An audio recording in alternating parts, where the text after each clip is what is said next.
Father Benjamin Sember. This is Rome. Welcome to Rome. Well, there's two ways to question God. One is to say, I don't understand what you're doing, and the other is to say, I don't believe that you're helping me. And when we say the one, I don't believe that you're helping me, we reject God, we turn away from Him. But when we say, I don't understand, is when we're willing to walk with God, but it's hard, and that's different. So many people have come to faith and had their lives transformed through the church, through their encounter with the church. We can't see God,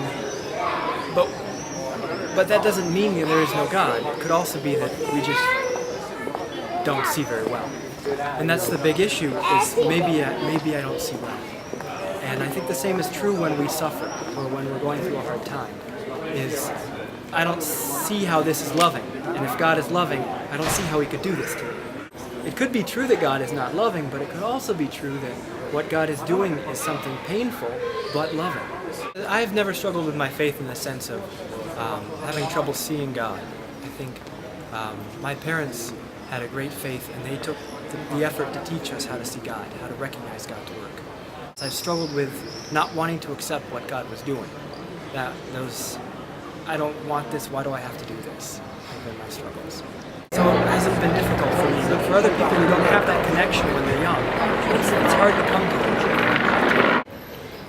You basically have the choice of whether you accept or reject God, and that kind of happens in every one of your struggles. And in the long run, I would rather struggle and run the risk that God is right than walk away and try to do it myself. I don't know, ask the angels. I don't think that's fair to say. As a Catholic, I really believe that Jesus has brought the church into the world to be His witness. The church may do a poor job of carrying the gospel, but Jesus doesn't give up on the church, and the church is His instrument.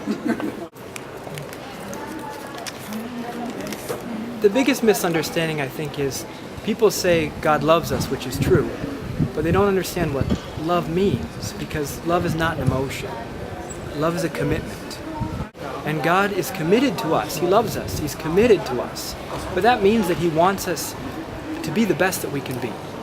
And so to say God loves us so He doesn't expect us to change doesn't understand love, because love wants the best for the person.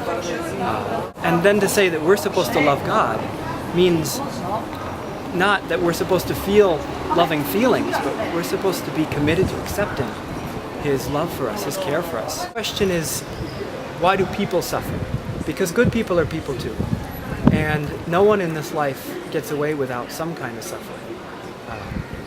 We always have sickness, we always have struggles, whether they're psychological or physical. Whether they come from the people around us or they come from our own choices, we all have struggles and we all suffer. The question is really, why did God make a world in which people have to suffer? His answer comes through Jesus on the cross. That because it's through this suffering that God can actually take our life that's little and break it open and make it great.